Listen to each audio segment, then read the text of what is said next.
নমস্কাৰ বন্ধুসকল, শৰ্মা ডিভাইন এষ্ট্ৰোসাইন্স চেণ্টাৰৰ পৰা স্বাগতম জনাইছো আপোনালোকক আজিৰ এই বিশেষ ভিডিঅ'টোলৈ। এই ভিডিঅ'টোত আমি আলোচনা কৰিম বাস্তুশাস্ত্ৰ আৰু বৈজ্ঞানিক ভিত্তিৰে আমি ল'ৰা ছোৱালীৰ মাজত পঢ়া শুনাৰ ধাউতি কেনেদৰে বঢ়াব পাৰোঁ।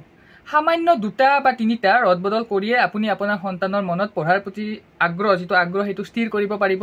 এয়া অন্ধবিশ্বাস নহয় বা পৰম্পৰাগতভাৱে যে আগৰ পৰা চলি আহিছে তেনে কথা নহয়। ইয়াৰ বহুতো বৈজ্ঞানিক ভিত্তি আছে, যাৰ বিষয়ে আজিৰ ভিডিঅ'টোত মই বিতংকৈ আলোচনা কৰিম।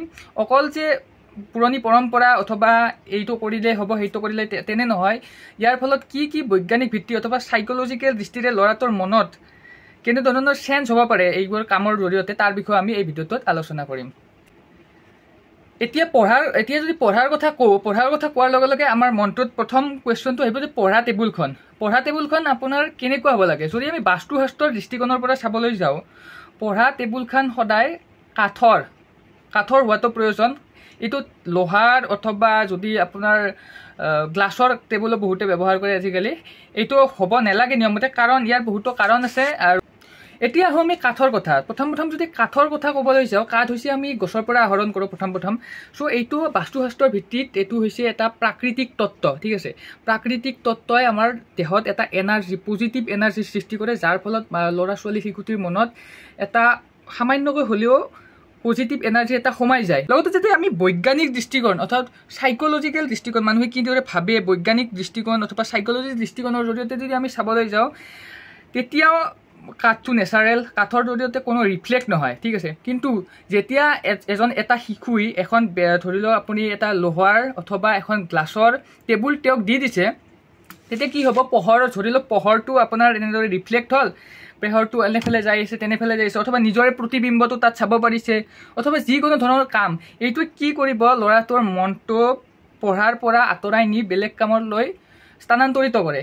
দ্বিতীয় কথাটো হৈছে যে সকলোৱে কয় বাস্তুশাস্ত্ৰৰ মতে কোনফালে পঢ়া টেবুল হোৱা উচিত। এইটো মই কৈ দিছোঁ, পঢ়া টেবুল সদায় পূব অথবা উত্তৰ ফালে। পূব আৰু উত্তৰ ফালে কিয়? সন্তানজন পঢ়ি থকা সময়ত যাতে সন্তানজন সদায় পূবমুখী অথবা উত্তৰমুখী হৈ থাকে, এই কথাটো সদায় লক্ষ্য কৰিব আপুনি। কিয় জানেনে? কাৰণ এই দিশটো হৈছে শুদ্ধতা, জ্ঞানৰ আৰু আধ্যাত্মিকতাৰ দিশ বুলি কয় বাস্তুশাস্ত্ৰৰ মতে, ঠিক আছে।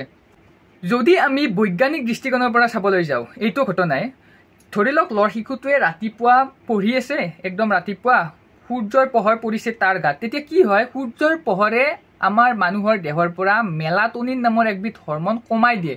চ' এই মেলাটনিন নামৰ হৰমনটো থকাৰ ফলত মানুহ বেছি উত্তেজক অথবা বেলেগ কথা এটা কামতে লক্ষ্য কৰিব নোৱাৰে বা গাটো দুৰ্বল লাগি থাকে, তেনেবোৰ বিভিন্ন পৰিস্থিতিৰ মানুহ সন্মুখীন হয়। যেতিয়া সূৰ্যই এই হৰমনবিধ আমাৰ দেহৰ পৰা কমাই দিয়ে, তেতিয়া কি হয়, শিশুটিৰ মনটো সতেজ হয়। সতেজ হোৱাৰ লগে লগে শিশুটিৰ মনোযোগটো বৃদ্ধি হয় আৰু সি বা তাই ভালদৰে পঢ়া শুনা কৰিবলৈ ধৰে। এইটো এটা বৈজ্ঞানিক ভিত্তি। এতিয়া আহোঁ আমি দ্বিতীয়টো উপায়টো একদম চিম্পুল উপায়। পঢ়া টেবুলৰ আগত এখন সৰস্বতীৰ মূৰ্তি আপুনি ৰাখক বা এখন ফটো। কিয় ৰাখিব লাগে? কাৰণ আপোনালোকে জানে সৰস্বতী দেৱী আমাৰ বিদ্যাৰ অধিপতি দেৱী, আৰু সেই ফটোখন থাকিলে কি হয়, এটা পজিটিভ ভাইব্ৰেশ্যন কথাটোত বিয়পি থাকে। এইটো এটা চাইণ্টিফিকলিও প্ৰুভেন কথা যে যিকোনো ধৰণৰ মূৰ্তি থাকক, যিকোনো ধৰণৰ পজিটিভ কথাই লিখা থাকক, তাত ভগৱানৰ মূৰ্তি নাথাকেও যদি দুখাৰী পজিটিভ কথাই লিখা থাকক, কিন্তু সৰু ল'ৰা ছোৱালীয়ে হয়তো সেইটো বেছি উপলব্ধি কৰিব নোৱাৰিব। ত' তাৰ ঠাইত যদি আমি ভগৱানৰ মূৰ্তিটো থৈ দিওঁ, তেতিয়াও এটা পজিটিভ এনাৰ্জি কথাটোত বিয়পি থাকিব। চাব, এতিয়া যদি আমি আৰু বৈজ্ঞানিক ভিত্তিৰ দৃষ্টিৰে চাবলৈ যাওঁ, তে সৰস্বতীৰ মূৰ্তি বা ফটো দেখিলে কি হয়, ত' সৰস্বতীৰ মূৰ্তি বা যিকোনো পজিটিভ কথা যদি যেতিয়া পঢ়ি থাকে শিশুটোৱে দেখে, তেতিয়া কি হয়, তাৰ ফেমিলিয়াৰ পজিটিভ ছিগনেল পায় ব্ৰেইনটোৱে। ত' তেতিয়া ব্ৰেইনটোৰ যিটো ৰাইট ব্ৰেইন এক্টিভেশ্যন হয়, যিটো ব্ৰেইনৰ ৰাইট ছাইডটোৰ এক্টিভেশ্যন হয়, তেতিয়া কি হয়, ই ক্ৰিয়েটিভিটি আৰু ইমেজিনেশ্যন বঢ়াত সহায় কৰে, যাৰ ফলত শিশুটোৱে আৰু বেছি সময় পঢ়িব পাৰে। এয়াতো আছিল বাস্তুশাস্ত্ৰ আৰু বৈজ্ঞানিক ভিত্তিৰ উপায়। এতিয়া যদি মোৰ জীৱনৰ ব্যক্তিগত উপায় মই দিব বিচাৰোঁ, মইতো এজন ষ্টুডেণ্ট আছিলোঁ, চ' ময়ো যদি আপোনালোকক ব্যক্তিগত উপায় দিবলগীয়া হয়, তেতিয়া আপুনি কি কৰা উচিত? আপুনি কি কৰিব, শিশুটোক কেতিয়াও বিচনাত পঢ়িবলৈ নিদিব, ঠিক আছে। কাৰণ বিচনাত পঢ়িলে কি, বিচনা মানুহে কিয় ব্যৱহাৰ কৰে? শোৱাৰ বাবে। তো শিশুটোৱে সৰুৰ পৰা বিচনাত শুয়ে আছে, যেতিয়া তাক বিচনাতে কামটো কৰিব দিব, পঢ়াটোতো বেছি মানুহৰ ব্ৰেইনটোৱে এনেদৰে ডিজাইন কৰা হৈছে যে যিটো কাম টান পায় সেইটো কৰিবলৈ ইচ্ছা নকৰে, শিশুটোৰ পঢ়াৰ প্ৰতি ধাউতি নাথাকে। যিটো কাম সহজ, শোৱা কামটো সহজ, তো শিশুটিৰ মনটো বাৰে বাৰে শোৱালৈ যাব, ঠিক আছে।